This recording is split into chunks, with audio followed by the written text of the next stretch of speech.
चलिए, copy pen सब एकदम रख दो। जय हिंद। हमने लास्ट लेक्चर में बजट पढ़ा था, उसमें कुछ कंफ्यूजन्स आए थे हमारे, जिसमें हमने देखा था कि फाइनेंस बिल बीच में आया था, जो फाइनेंस बिल पास होना जरूरी है, और इसमें अनुपूरक मांग, अनुदान मांगे, ये सब आया था जिसमें हम कंफ्यूज हो रहे थे। तो वो आज आपको वो चीजें क्लियर हो जाएंगी कि बजट तब तक पूरा नहीं हो सकता, ये बजट तब तक पारित नहीं हो सकता जब तक क्या ना पास हो जाए। दो चीजें, पहला विनियोग विधेयक, ये विनियोग विधेयक, और दूसरा फाइनेंस बिल। अब ये विनियोग विधेयक इतना इंपॉर्टेंट क्यों है? ठीक है, अच्छा, विनियोग विधेयक अनुपूरक मांगों के बिना अधूरा है। ठीक है, आपका आर्टिकल नंबर 114 113 के बिना एकदम कैसा है? अधूरा है। और 112 तो 13 14 15 16 के बिना ही कैसा है? अधूरा है। तो 12 तो हमने देख लिया था इंट्रोडक्टरी, कि हमने बजट होता क्या है, पारित कैसे किया जाता है। अच्छा, बजट की शुरुआत कैसे होती है? बजट की शुरुआत कैसे देखी थी हमने? राष्ट्रपति के भाषण से ना? बिल्कुल सही। बजट की शुरुआत, या मैं इसे बोल सकता हूं बजट की पेशकश, कैसे होती है? वित्त मंत्री के भाषण से। तो ये तो आपको पता है। आपको ये भी पता है कि ये भाषण किस डेट को आता है? 1 फरवरी को आता है। और ये भी पता है कितने बजे आता है? 11 बजे PM ना? AM, है ना? 11 बजे वित्त मंत्री जी एकदम आके आ जाते हैं हमारे सदन में और भाषण पढ़ना शुरू करते हैं। हमने देखा कि एक बहुत लंबी प्रोसेस होकर बजट गुजरता है, जहां पर बहुपक्षीय चर्चाएं से शुरू होता है और फिर अंतिम रूप इसको प्राप्त होता है, फिर अनुदान दिया जाता है, फिर लास्ट में इसकी क्या होती है? लास्ट में आते हैं CAG ऑडिट करने के लिए। तो ये सारी प्रोसेस हमने देख ली थी। पर इसके बीच में एक प्रोसेस आ रही थी जो बार बार हमें कंफ्यूज कर रही थी, विनियोग विधेयक, अनुपूरक मांगे, फाइनेंस बिल। आखिर ये क्यों बीच में आते हैं? क्यों ये बजट के लिए इतने इंपॉर्टेंट है? और क्यों इनके पारित किए बिना आप बजट को पारित नहीं कर सकते? ठीक है, तो इसके लिए हम थोड़ा सा वापस बजट में चलते हैं, आर्टिकल्स में चलते हैं। आर्टिकल नंबर 112 क्या था ये? वार्षिक वित्तीय विवरण। तो इसे हम सरल भाषा में क्या कहते हैं? बजट कहते हैं। ठीक है, इसके बाद हमने देखा आर्टिकल नंबर 113। ये 113 क्या था आपका? अनुदान। अनुदान, पहले मुझे शब्द का अर्थ बता दीजिए, अनुदान मतलब क्या होता है? सरकार अनुदान देती है, सरकार द्वारा अनुदान दिया गया, ये सरकार ने फलाना यूनिवर्सिटी को, ये फलाना अस्पताल को इतने रुपए का अनुदान दिया, सुना है? तो ये अनुदान एक्चुअल में क्या होते हैं?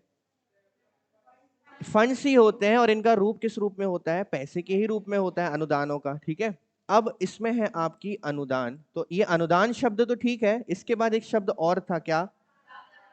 अरे रुक जाओ, सबर, वो दूसरा नाम है। अनुदान मतलब मांगे, अनुदान की मांगे। इसे और क्या बोल सकते हो आप? प्राक्कलन। अच्छा, यहां पर एक शब्द लिखा हुआ है मांगे, लिखा है अनुदान की मांगे। बजट में अनुदान की मांग का एक बहुत इंपॉर्टेंट रोल है। क्यों है? अनुदान की मांग कर कौन रहा है? सबसे पहले ये बताओ आप, कौन कर रहा है अनुदान की मांग? कौन? कौन? मंत्री कर रहे हैं।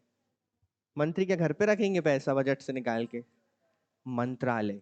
कौन करते हैं? मंत्रालय, मिनिस्ट्रीज करती हैं। ये जो अनुदान की मांग है, ये मंत्रालय करते हैं। मंत्रालय जैसे एग्जांपल आपका सड़क या परिवहन, रेल, शिक्षा,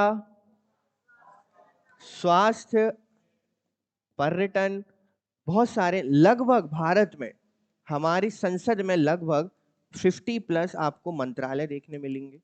अच्छा, मंत्रालय कुल सीटों के कितने प्रतिशत रहते हैं? पता है अच्छे से आप लोगों को? और लगभग आपको भारत में, हमारी संसद में 85+ विभाग देखने मिलेंगे। ये विभाग कार्य करते हैं भारत के विकास के लिए और भारत की आधारभूत संरचना के लिए। करते हैं। ये सारे विभाग, मंत्रालय काम करते हैं। ये मंत्रालय होते हैं और इनके अंडर में ही बहुत सारे विभाग होते हैं, डिपार्टमेंट्स होते हैं, है ना? तो ये सब काम करते हैं भारत के विकास में। अब भारत के विकास और भारत की आधारभूत संरचना का निर्माण हवा में तो होगा नहीं। इसके लिए क्या चाहिए? फंड्स चाहिए। अगर आपको किसी चीज को लोक निर्माण करना है या कुछ व्यवस्था बनानी है या कोई भी डेवलपमेंट करना है तो उसके लिए क्या चाहिए? फंड्स चाहिए। उसके लिए हमें अनुदान चाहिए। बिना अनुदान के कोई काम नहीं हो सकता। तो आर्टिकल नंबर 113 इन्हीं अनुदान मांगों को एक्सेप्ट करने का प्रावधान करता है। ये अनुदान मांगे रखता कौन है? मंत्रालय रखते हैं। कौन रखता है? मंत्रालय रखते हैं। अनुदान मांग मंत्रालय रखते हैं। किसके समक्ष रखते हैं? ये रखते हैं, आप बोल सकते हैं सदन के समक्ष में, आप बोल सकते हैं, या आप बोल सकते हैं, आपको याद होगा कि वित्त मंत्रालय एक सर्कुलर मोशन जारी करता है ना, जिसमें सभी मंत्रालयों की अनुदान मांगों को क्या किया जाता है? एक्सेप्ट करने का काम किया जाता है। तो अनुदान मांग, मान लीजिए सड़क परिवहन ने बोला कि एक ब्रिज असम में बनना है, ठीक है, एक ब्रिज मध्य प्रदेश में बनना है, एक ब्रिज गंगा नदी के ऊपर बनना है, तो हमारा टोटल खर्चा है, देखिए भाई साहब, इस ब्रिज का मिला के उस ब्रिज का मिला के ये सड़क मिलाकर हमें चाहिए 5 लाख करोड़ रुपए। ये बोला किसने? सड़क मंत्रालय ने। सेम एज रेल मंत्रालय ने बोला कि हमें मनाली की तरफ नई रेल लाइन बिछानी जिसमें खर्चा ज्यादा है क्योंकि वो पहाड़ी एरिया, तो हमें चाहिए 5 लाख करोड़ रुपए। ठीक है, अब 500-600 रुपए में तो होते नहीं है ना ये काम, तो लाख करोड़ बोल रहा हूं तो समझ रहे हो ना, बहुत बड़ा अमाउंट भी नहीं है। शिक्षा के क्षेत्र में हमें कुछ नया विकास करना है, स्कॉलरशिप्स देती है गवर्नमेंट, या कुछ नए आपको रिसर्च करने, अनुसंधान करने हैं, आपने देखा होगा स्कॉलरशिप्स में बाहर भेजा जाता है, बहुत सारी चीजें होती है, या शिक्षा की प्रणाली में कोई नया परिवर्तन लाना है तो उसके लिए पैसा चाहिए। तो शिक्षा मंत्रालय ने बोला आप हमें 50,000 करोड़ रुपए दे दीजिए। तो ये सारा अपना बजट विथ डिटेल्ड किसके पास भेजते हैं? मंत्रालय के पास भेजते हैं, वित्त मंत्रालय के पास। इन्हें बोला जाता है अनुदान मांगे, अर्थात किस किस मंत्रालय की और किस किस विभाग की क्या मांग है। ये मांगे कहां पहुंची? तो क्या इन मांगों को सीधे पारित कर दिया जाए? कर दिया जाएगा क्या? ये वित्त मंत्रालय के पास पहुंचा और वित्त मंत्रालय ने बोला हाँ जी ठीक है, ओके, मिल गया आपको पैसा, ऐसा होता है क्या? नहीं होता है। इसको रखा किस में जाता है? बजट में रखा जाता है। अच्छा, अब हम थोड़ी सी कहानी पीछे लेकर चलेंगे। हमने देखा था कि बजट तब तक पारित नहीं हो सकता जब तक अनुदान मांगे एक्सेप्ट ना की जाए, अर्थात विनियोग विधेयक पारित ना हो जाए। ये विनियोग विधेयक क्यों आया? जब बात की गई है अनुदान मांगों की, तो विनियोग विधेयक बीच में क्यों आया? विनियोग विधेयक बीच में इसलिए आया क्योंकि अनुदान मांगे केवल मांग दिखाने का काम करती हैं कि किस मंत्रालय विभाग को कितना चाहिए। उसको पारित करवाने का काम एक विधेयक करता है, और वो विधेयक कौन सा होता है? विनियोग विधेयक होता है। देखो एज एग्जांपल, जैसे कि मान लीजिए मैं वित्त मंत्रालय हूं, ठीक है, आप सभी क्या है? डिफरेंट मंत्रालय है, मिनिस्ट्रीज है, विभाग है, और मान के चलो मैं हूं अभी आपके सामने, क्या मैं अनुदान मांगे एक्सेप्ट कर रहा हूं, तो आप सभी ने मेरे पास क्या भेजेंगे? अपनी अपनी डिमांड्स भेजेंगे कि हमें इसके लिए इतना पैसा चाहिए, हमें इस क्षेत्र में डेवलपमेंट के लिए इतना पैसा चाहिए। आपकी सारी मांगे मैंने कलेक्ट कर ली, अनुदान मांगों के रूप में कर ली। अब इस अनुदान मांग को मुझे बजट के साथ लगाकर पेश कहां करना है? संसद में पेश करना है, क्योंकि मुझे अब क्या निकालना है? पैसा चाहिए, फंड्स चाहिए, तभी तो इस फंड्स को मैं उपयोग करने को आपको दे सकूंगा। और इस फंड्स को निकालने के लिए या आपकी दी गई अनुदान मांग को पेश करने के लिए संसद में मुझे एक बिल लाना पड़ेगा। क्या लाना पड़ेगा? और इस बिल का नाम क्या है? Article number 114। क्या नाम है इस बिल का? जिसे एप्रोप्रिएशन बिल भी बोला जाता है। Article number 114। तो 113 समझ में आया? 113 क्या करता है? अनुदान मांगों का प्रावधान करता है। अनुदान मांगे कौन करते हैं? मंत्रालय और विभाग करते हैं, वित्त मंत्रालय के पास भेजते हैं। वित्त मंत्रालय अब इन अनुदान मांगों को पेश कहां करने वाला है? संसद के समक्ष। ठीक है, तो अब चलते हैं आर्टिकल नंबर 114। क्या है आपका आर्टिकल नंबर 114? विनियोग विधेयक।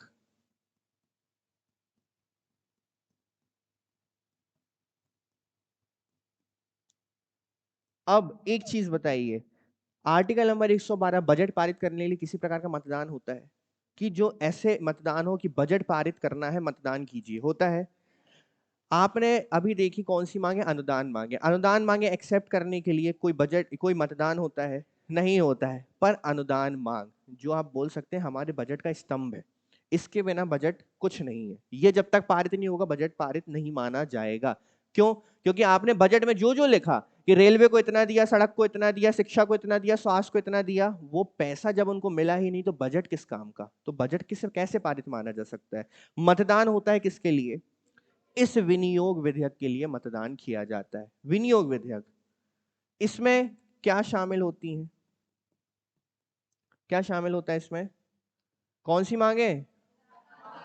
अनुदान मांगे इसमें शामिल होती है, अनुदान मांगे।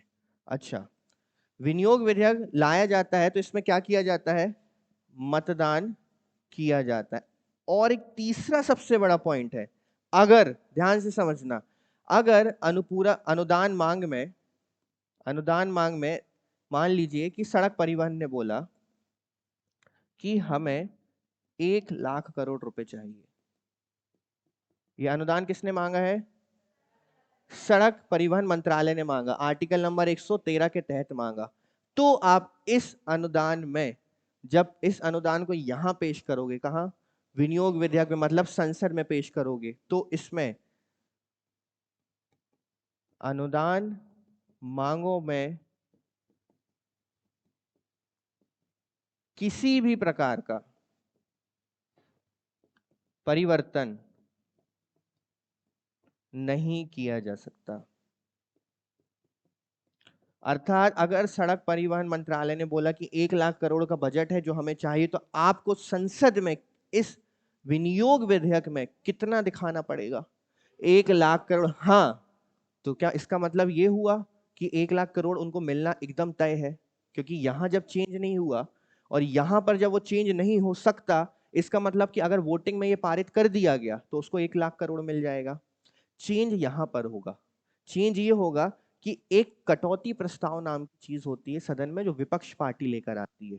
क्यों लाती है मैं अभी आपको आगे बताऊंगा।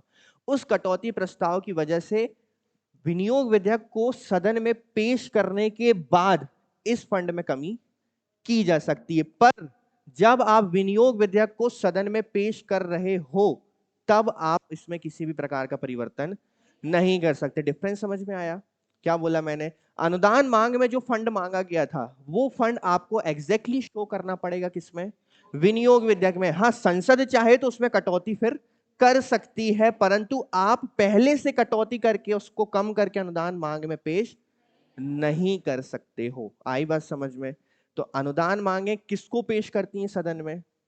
किसे पेश करने का काम करती है? सॉरी, विनियोग विधेयक किसे पेश करने का काम करता है? अनुदान मांगों को पेश करने का काम करता है। और इन अनुदान मांगों में किसी भी प्रकार का परिवर्तन, अर्थात यदि मैं कहूं कि क्या अनुदान मांगों में संशोधन किया जा सकता है, तो इसका जवाब हां होगा या नहीं। क्या अनुदान मांगों में संशोधन या परिवर्तन किया जा सकता है? नहीं किया जा सकता जब अनुदान मांगे सदन में पेश की जाती है उस समय। परंतु मतदान के समय विपक्ष अगर चाहे तो कटौती प्रस्ताव के जरिए इसमें क्या कर सकता है? परिवर्तन या बदलाव कर सकता है। अच्छा, एक चीज और, आज का जो भी लेक्चर मैं आपको पढ़ा रहा हूं वो पीपीटी के भरोसे मत बैठिएगा। पीपीटी में बहुत सी चीजें नहीं है और पीपीटी में कुछ एक्स्ट्रा चीजें भी है ना? तो वो चीजें जो मैं सरल भाषा में आपको पढ़ा रहा हूं, आप वैसे ही एग्जैक्टली अपनी भाषा में कॉपी में उतारिएगा उसको। क्लियर है? तो आर्टिकल नंबर 112 जो बजट की बात करता है, वार्षिक वित्तीय विवरण की, वो डिपेंड है किस पे? आर्टिकल नंबर 114 पे। और 114 डिपेंड है किस पे? आर्टिकल नंबर 113 पे। क्योंकि जब तक आपके अनुदान मांगे आएंगी नहीं, विनियोग विधेयक पारित होगा नहीं। और विनियोग विधेयक जब तक पारित नहीं होगा तब तक बजट को लागू नहीं समझा जा सकता है। आई बात समझ में? क्लियर है ये चीजें? चलिए, इसके अलावा थोड़ा सा देख लेते हैं। विनियोग विधेयक सरकार को किसी वित्तीय वर्ष के दौरान व्यय की पूर्ति के लिए भारत की संचित निधि से धनराशि निकालने की शक्ति प्रदान करता है। याद रखिएगा, आर्टिकल नंबर 266(1) के अंतर्गत आपकी कौन सी निधि आती है? संचित निधि। संविधान के आर्टिकल नंबर 114, क्या है 114? विनियोग विधेयक के अनुसार सरकार संसद से अनुमोदन प्राप्त करने के बाद ही, अर्थात अनुमोदन मतलब स्वीकृति, संसद से स्वीकृति प्राप्त करने के बाद ही क्या निकाल सकती है? धन निकाल सकती है। निकाली गई धनराशि का उपयोग वित्तीय वर्ष के दौरान खर्च को पूरा करने के लिए किया जाता है। विनियोग विधेयक के लागू होने तक सरकार भारत की संचित निधि से धन नहीं निकाल सकती। नहीं लिखा है ना? जब तक विनियोग बिल या विनियोग विधेयक पारित नहीं होगा, सरकार पैसा नहीं निकाल सकती। ये सारी की सारी पावर्स व्यर्थ है जब तक आप इसे पारित नहीं करोगे। आप संचित निधि से धन, संचित निधि से बिना स्वीकृति के धन, बिना किसकी स्वीकृति? संसद की स्वीकृति के बिना नहीं निकाल सकते। ये चीज समझ में आई? जिसे यहां तक समझ में नहीं आया वो पूछ सकता है कि किसे समझ में नहीं आया कि क्या था ये विनियोग विधेयक। क्लियर है? देखो, लोकसभा में विनियोग विधेयक की हार से सरकार को इस्तीफा देना पड़ सकता है। इसका रीजन कोई मुझे बताएगा, ऐसा क्यों, क्यों देना पड़ सकता है? देखो, आपका मंत्रालय, आपकी सरकार, बहुमत किसका? आपका। आप बहुमत के साथ ही बैठे हो तभी तो आप बजट पेश कर पा रहे हो। अगर आप बहुमत में नहीं होते तो आप पावर में नहीं होते, हो पावर में नहीं होते तो बजट आपको पेश करने का अधिकार नहीं था। अब जब आपके मंत्रालय ने डिसाइड कर कर, आपके वित्त मंत्रालय ने पूरा डेटा कलेक्ट कर कर, आपके वित्त मंत्री ने उस विनियोग विधेयक को वहां पर प्रस्तावित कर कर सामने दिखाकर कुछ पेश किया है, और उसके बाद आपके ही लोगों ने आपको अगर वोट नहीं दिया, तो इसको माना जाएगा कि सदन में अब आप अपना विश्वास खो चुके हैं। क्यों? क्योंकि आपको स्वयं का ही बहुमत प्राप्त। तो ऐसी स्थिति में बिल तो पारित होने से रहा, सॉरी, बजट तो पारित होने से रहा। क्यों? क्योंकि जब तक विनियोग पारित नहीं होगा तब तक बजट पारित नहीं माना जा सकता। तो बजट तो पारित होने से रहा, ऊपर से आपको इस्तीफा भी देना पड़ेगा, क्योंकि ये माना जाएगा कि आप सदन में क्या खो चुके हैं? अपना विश्वास खो चुके हैं। तो अगर मुझे, मान के चलिए ये सदन है, संसद है, मैं वित्त मंत्री हूं, मुझे अनुदान मांगों को पारित करवाना है, तो मुझे क्या करना पड़ेगा बताइए? मुझे अनुदान मांगों को एक्सेप्ट कराने के लिए क्या करना पड़ेगा? विनियोग बिल लाना पड़ेगा, विनियोग विधेयक लाना पड़ेगा। क्या विनियोग विधेयक को मैं लोकसभा में डायरेक्टली पास करवा सकता हूं, या उसके लिए वोटिंग होती है? वोटिंग होती है। वोटिंग साधारण बहुमत से होती है, कोई 2/3 स्पेशल मेजोरिटी नहीं लगती इसमें। तो वोटिंग जब होगी, तो वोटिंग में क्या हो सकता है? क्या वोटिंग में एक चीज तो देखो, या तो हाँ हो सकता है कि मैंने उसको पास करवा लिया, इसका मतलब पूरे अनुदान क्या हो गए? पारित कर दिए गए। दूसरी चीज क्या हो सकती है कि ये वो फेल हो जाएगा, और वो फेल हो जाएगा मतलब मैंने सदन में क्या खो दिया? अपना विश्वास। मेरी सरकार ने क्या खो दिया? विश्वास। तो शायद इसकी वजह से हमें अब इस्तीफा देना पड़ेगा। तीसरी कंडीशन क्या हो सकती है?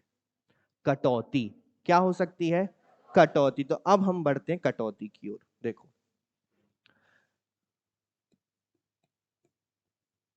कटौती प्रस्ताव, कटौती प्रस्ताव किसके लिए लाया जाएगा? विनियोग विधेयक के अगेंस्ट में। लाएगा कौन? विपक्ष। सीधी बात है ना, जो सरकार खुद सत्ता में है, जिसने वो स्वयं का बजट बनाकर लाई है, वो आखिर क्यों कटौती प्रस्ताव लाएगी? उसने तो ऑलरेडी सारी चीजें समझकर पढ़ लिख कर लेकर आई है ना। कटौती प्रस्ताव लाता है विपक्ष। कटौतियां होती हैं 3 प्रकार की। पहली कटौती होती है आपकी नीतिगत कटौती। इसको ध्यान से समझना, आसान है, आपको समझ में आ जाएगा। पहली क्या होती है? नीतिगत कटौती। दूसरी होती है अर्थगत, अर्थगत कटौती, अर्थगत कटौती। और तीसरा आपका होता है सांकेतिक कटौती। क्लियर है? फिर से थोड़ा सा पीछे चलते हैं। बजट आता है 112 के तहत। बजट को पारित तब माना जाता है जब आपका विनियोग विधेयक पारित होता है। विनियोग विधेयक के भीतर होती है अनुपूरक मांगे, जो मंत्रालय और विभाग आपको भेजते हैं, और विनियोग विधेयक को पारित करवाना अनिवार्य होता है, वरना उसे सरकार की विफलता माना जाता है। परंतु विनियोग विधेयक में तब जब आवश्यकता से ज्यादा धन की मांग की गई हो, जब जरूरत हो केवल 1 लाख करोड़ की, और मांग लिया 5 लाख करोड़। जब जरूरत हो 2,000 करोड़ की, मांग लिया 5,000 करोड़। मान लो किसी ब्रिज को बनने में खर्च आ रहा है 500 करोड़, तो उस ब्रिज के लिए उन्होंने मांग लिया 1,500 करोड़। इसे बोलते हैं अतिरिक्त खर्च। अर्थात ये भ्रष्टाचार का एक स्वरूप है कि आप संचित निधि का दुरुपयोग कर रहे हो अपनी जेबों को भरने के लिए। और ये चीज जब विपक्ष को दिखती है, विपक्ष भी तो समझदार है ना, विपक्ष के पास भी तो एक टीम है, उसको भी तो पता है क्या बनने में क्या खर्चा आता है। अगर आपको पता है कि एक चॉकलेट 10 रुपए की आती है, आपने वो खरीदी हुई है, आपको उसके बारे में जानकारी है, और आपसे ही आपका भाई या बहन या आपके फैमिली के सदस्य उस ई चॉकलेट को खरीदने के लिए 50 रुपए की डिमांड करते हैं, तो आप उससे क्या बोलेंगे कि ये कितने की आती है? सरल भाषा में समझ रहे हो, ये कितने की आती है? 10। तो आप करोगे उसकी, उस जो उसकी मांग है उसमें कटौती करोगे। अब कटौती 3 प्रकार की होती है जो आप अपने भाई बहन के लिए कर सकते हो। एग्जाम्पल के तौर पे, पहली कटौती नीतिगत कटौती। नीतिगत कटौती समझिए, इसमें क्या होता है कि जो मांग की गई है अनुदान की, अनुदान की मांग जो की गई है उसे अस्वीकार किया जाता है। क्या किया जाता है? अस्वीकार। फिर भी मैं आपको एक चीज बता रहा हूं, उसके बाद भी ये विनियोग बिल पारित होगा। सरकार की विफलता नहीं मानी जाएगी, आप समझना। ये अस्वीकार करेगी। अब अस्वीकार को आप ये मत समझो कि बिल फेल हो गया, बिल पास नहीं हो पाया। ये क्या करते हैं, इस अनुदान को अस्वीकार कर लेते हैं। और इन्होंने जो 100 रुपए की डिमांड, 50 रुपए की चॉकलेट थी ना, इन्होंने जो 50 रुपए की मांग की थी, जबकि वो आइटम कितने का था, 10 रुपए का। पर इन्हें क्या करना है, इन्हें अब उसे अस्वीकार ही करना है, उन्हें 10 रुपए देना ही नहीं। ठीक है, तो ये करते हैं एग्जाम्पल के तौर पर उसको 1 रुपए। और ये वाकई में सदन में 1 रुपए ही होता है। मैं एग्जाम्पल के तौर पे आपको 1 रुपए बस नहीं लिख रहा हूं। सदन क्या करता है, उस अनुदान को केवल 1 रुपए पारित कर देता है, मात्र 1 रुपया जो होता है ना, 1 रुपए का सिक्का, बस वही। ऐसे नहीं कि उछाल के दे देते हैं, ऑफिशियली उसको क्या कर देते हैं कि हम इसे अस्वीकार करते हैं, परंतु हम केवल कितने, 1 रुपए की अनुदान मांग को या फिर विनियोग विधेयक को पारित करते हैं। तो कितना फंड मिला, 1 रुपए। तो इसे हमारी ऑफिशियल लैंग्वेज में माना जाता है कि अनुदान की मांग को क्या कर दिया गया है, अस्वीकार। इसे बोलते हैं नीतिगत कटौती। पूरा का पूरा अनुदान और पूरा का पूरा विनियोग को काट दिया उन्होंने, खत्म कर दिया। केवल कितना निकला, 1 रुपया निकला। ठीक है, इसे क्या बोला जाता है। ठीक है, आपके भाई ने आपसे चॉकलेट मांगी, उसने की बेईमानी। आप 10 दे सकते थे, परंतु बेईमानी की वजह से आपने अब कितना दिया, 1 रुपए। खा और चुपचाप एल्पेनलीबे खा के घर में बैठ जाओ, डेयरी मिल्क के सपने देखना छोड़ दो। फिर आती है दूसरे नंबर की कटौती, जो आपके पास है ऑप्शन नंबर 2, अर्थगत कटौती। ठीक है, कि आपको पता है कि 10 रुपए का चीज है, मांगा जा रहा है 50 रुपया। इसमें एग्जैक्ट नहीं बताया जाता है, परंतु इसमें जो मांगी गई डिमांड है, अनुदान की मांग, उसको घटाकर कम कर दिया जाता है। वो कम कितना भी हो सकता है, 10 का 11 हो सकता है, 12 हो सकता है, 15 हो सकता है, 20 हो सकता है, परंतु घटाकर क्या कर दिया जा सकता है। हो सकता है कि उसको एग्जैक्ट 10 ही दिया जाए, पर जितना अनुदान मांगा गया है उस अनुदान को घटाकर क्या कर दिया जाता है। देखो यहां पर तो क्या कर दिया, अस्वीकार ही कर दिया, कम भी नहीं किया, ज्यादा भी नहीं किया, अस्वीकार कर दिया। और केवल कितने रुपए निकाला, 1 रुपए की राशि को उन्होंने आवंटित कर दिया सदन ने। ठीक है, यहां पर क्या किया जाता है, अनुदान की राशि को, यहां पर अनुदान की राशि को कम कर दिया जाता है।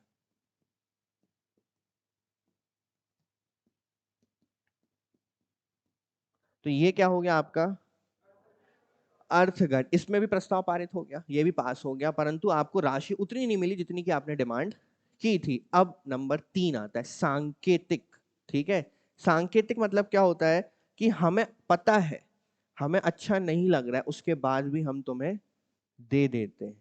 ठीक है, जैसे आपके भाई ने आपसे बोला कि मुझे 50 रुपए दे दीजिए, जबकि वो चीज कितने की है, 10 रुपए की है। आपने उसे दिए 40 रुपये, कितने, ये जताते हुए कि मुझे पता है कि कहीं ना कहीं मैं इसे स्वीकार नहीं कर रहा हूं, क्योंकि आप गलत फंड मुझसे डिमांड कर रहे हैं। पर वो ठीक है, इसके बाद भी मैं आपको 40 रुपए, 30 रुपए दे रहा हूं, और बाकी की क्या कर रहा हूं, कटौती। अब इसमें ऐसे 40, ये एग्जाम्पल है ना, वहां पे एग्जाम में डेयरी मिल्क याद मत करना 50 रुपए वाली।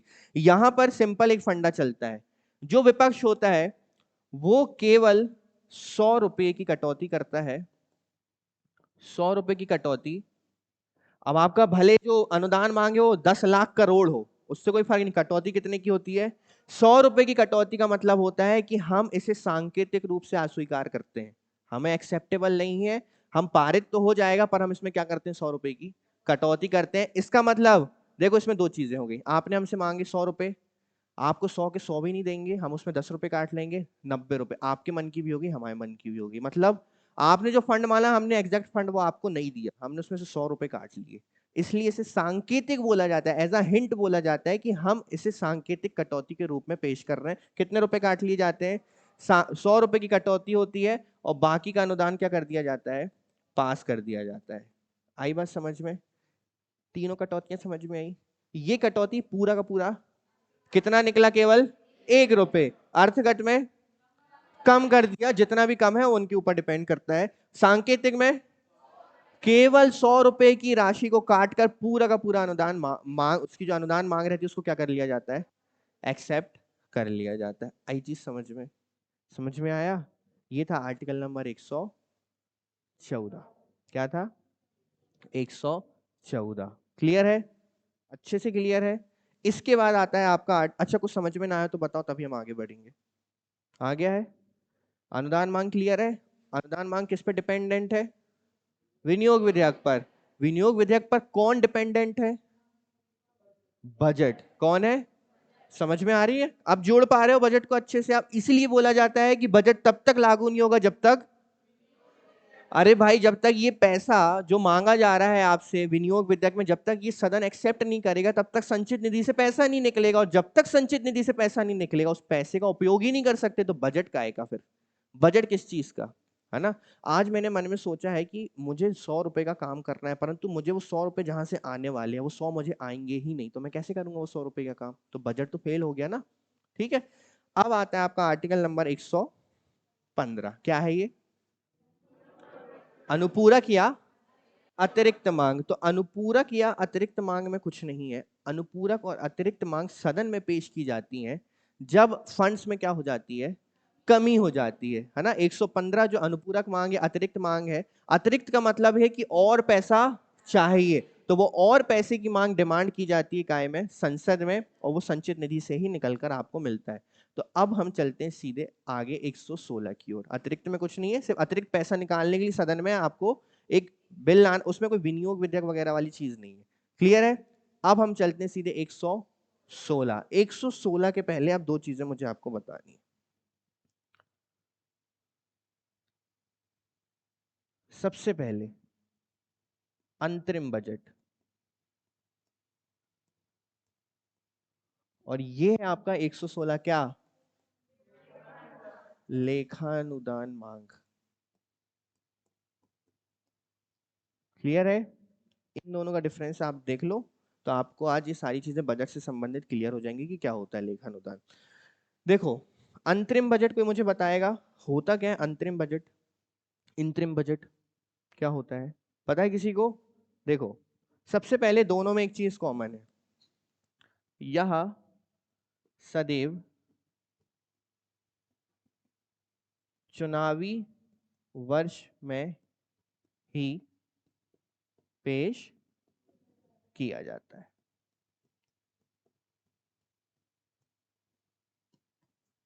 क्लियर है? केवल कब पेश किया जाता है? चुनावी वर्ष में ही पेश किया जाता है। इसके बाद सेकंड आपका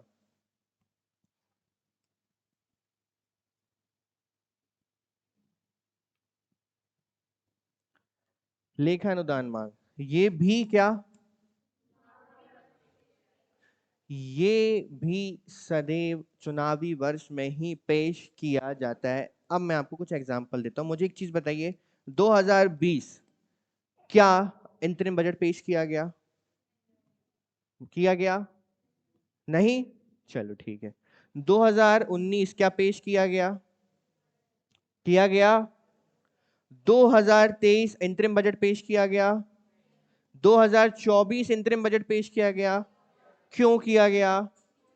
क्योंकि ये चुनावी वर्ष के साल हैं, अर्थात 2019, 2014, 2024 इनमें पेश किया गया। क्या? और ये सेम चीज किस में चलेगी आपकी?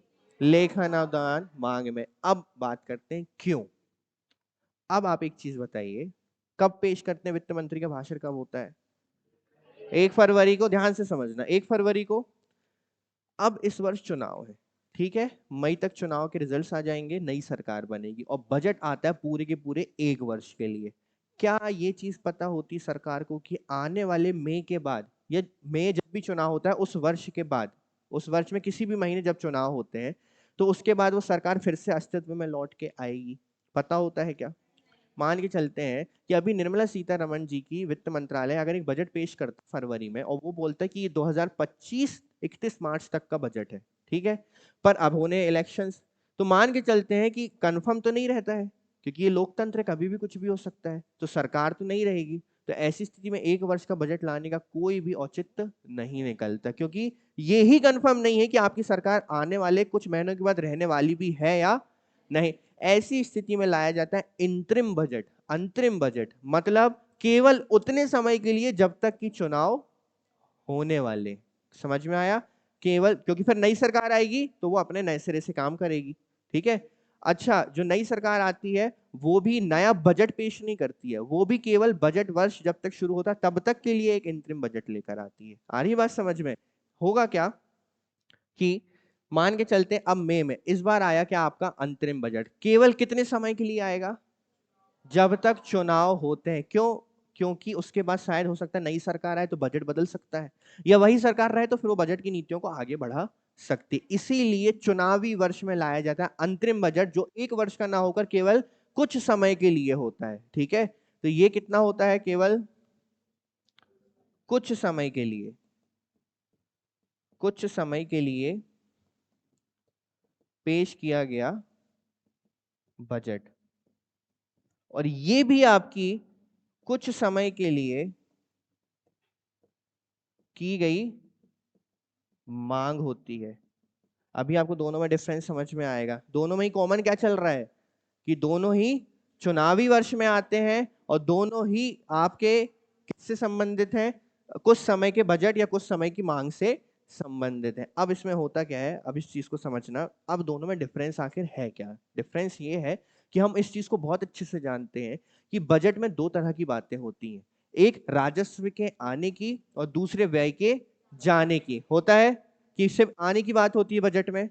बजट पिछले साल के या आने वाले बजट, जब तक उस बजट को पारित किया जा रहा है तब तक के राजस्व के आने की और हमारे व्यय के जाने की बात करता है। तो ये हमारे राजस्व के आने व व्यय की क्या करता है? इसमें व्यय की चर्चा होती है। क्लियर है? पर यहां पर साफ साफ हमें दिख रहा है, यहां पे एक वर्ड है अनुदान। अनुदान है, और अनुदान हमेशा होता है व्यय के जाने की। अनुदान कभी मिलता नहीं गवर्नमेंट को, गवर्नमेंट हमेशा अनुदान देती है। गवर्नमेंट को तो टैक्सेस मिलते हैं ना, इंटरेस्ट मिलता है, ऋण मिलते हैं, शुल्क मिलते हैं, अनुदान थोड़ी मिलता है। भारत को अनुदान कौन देगा? भारत तो खुद अनुदान देता है ना।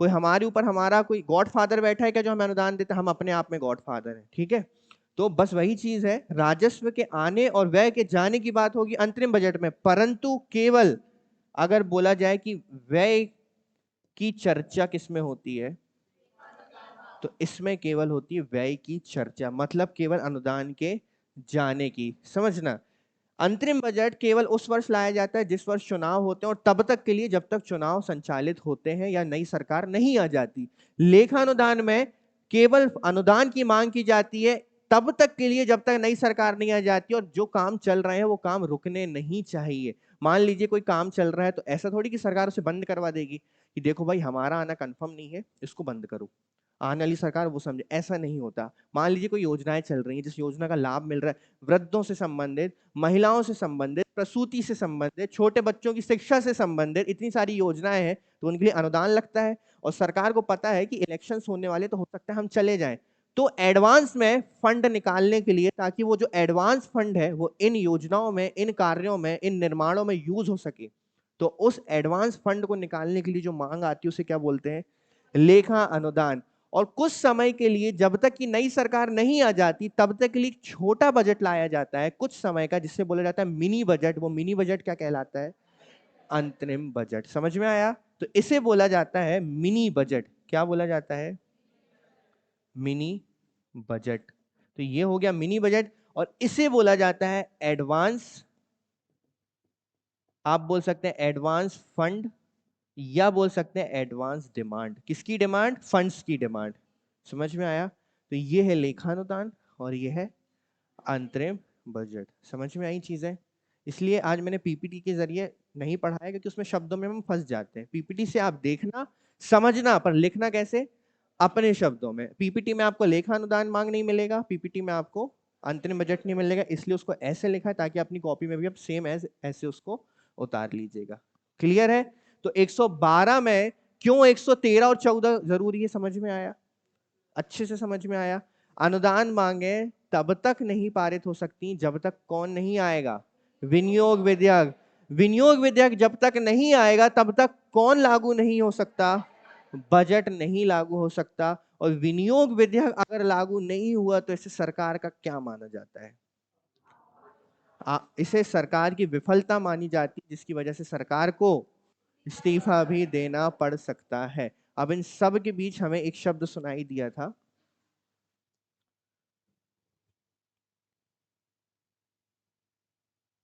संचित निधि। क्या? संचित निधि किस आर्टिकल में है ये? 266(1) में सुना था संचित निधि। ये सारा फंड्स निकल कहां से रहा है? संचित निधि से। केंद्र को करों, अब ये कर कहां से प्राप्त होते हैं? आयकर, केंद्रीय उत्पाद, सीमा शुल्क और अन्य प्राप्तियों के माध्यम से जो राजस्व और गैर राजस्व प्राप्त होता है वो कहां इंक्लूड होता है? संचित निधि में यह आता है। केंद्र सरकार द्वारा सार्वजनिक अधिसूचनाएं, ट्रेजरी बिल और विदेशी सरकारों, अंतरराष्ट्रीय संस्थानों द्वारा जारी किए गए सभी ऋण किसमें आते हैं? आपके संचित निधि के अंदर कलेक्ट होते हैं। ठीक है, यानी सरकार के पास जो भी टैक्स और शुल्क आता है और जो भी इंटरेस्ट के रूप में पैसा आता है वो कलेक्ट कहां होता जाता है? संचित निधि। इसी संचित निधि से पैसे निकालने की परमिशन संसद देती है मतदान करके, तभी विनियोग विधेयक पारित होता है और वो फंड्स उन मिनिस्ट्रीज को डिस्ट्रीब्यूट किया जाता है। सभी सरकारी व्यय इस निधि से किए जाते हैं और संसद की अनुमति के बिना निधि से कोई भी राशि नहीं निकाली जा सकती। और जो राशि निकाली है बेटा आपने, बेटा मतलब मिनिस्ट्री, वो मिनिस्ट्री की जांच, उन पर निगरानी रखने के लिए कौन बैठा होता है? सीएजी। सीएजी बिल्कुल अपना दूरबीन लगा के बैठे होते हैं और देखते रहते हैं कि जिस मिनिस्ट्री को जितना फंड दिया गया है उसका उपयोग किस क्षेत्र में किया गया, किस प्रकार से किया गया, और जो खर्च किया गया वो सही किया गया या नहीं। पूरा हिसाब किताब किसको देना होगा? सीएजी को देना होगा। तो ये था आपका कंप्लीटली बजट। अब इसके अलावा मैं आपको एक चीज बता देता हूँ, इसमें कुछ है हमारी अपवाद अनुदान, वोट ऑफ क्रेडिट, प्रत्यानुदान, अतिरिक्त अनुदान मैंने आपको बता दिया, अधिक अनुदान मतलब एक्स्ट्रा मनी देना। तो ये चीजें केवल आपको पढ़नी है और समझनी है। अगर नहीं समझ में आई तो आप मुझसे कल पूछ सकते हैं कि हमें ये वाला वोट ऑफ क्रेडिट समझ में नहीं आया, तो मैं आपको समझा दूंगा। वो केवल वन लाइन फैक्ट है। अब किसी ऐसे काम के लिए पैसा निकालना जो बजट में नहीं है परंतु उस काम के लिए पैसा निकालना इंपॉर्टेंट है, तो उसको बोला जाएगा अपवाद अनुदान, मतलब एक्सेप्शनल ग्रांट। एक्सेप्शनल मतलब जो बजट में नहीं थी परंतु उसे निकालना पड़ा, क्यों? क्योंकि वो काम होना जरूरी था। तो ये चीजें केवल पढ़ के आप समझ जाओगे। इंपॉर्टेंट था अनुदान समझाना, आपको विनियोग समझाना, लेखानुदान समझाना, अतिरिक्त अनुदान समझाना और हमारा अंतरिम समझाना, अंतरिम बजट समझाना। तो समझ में आ गया?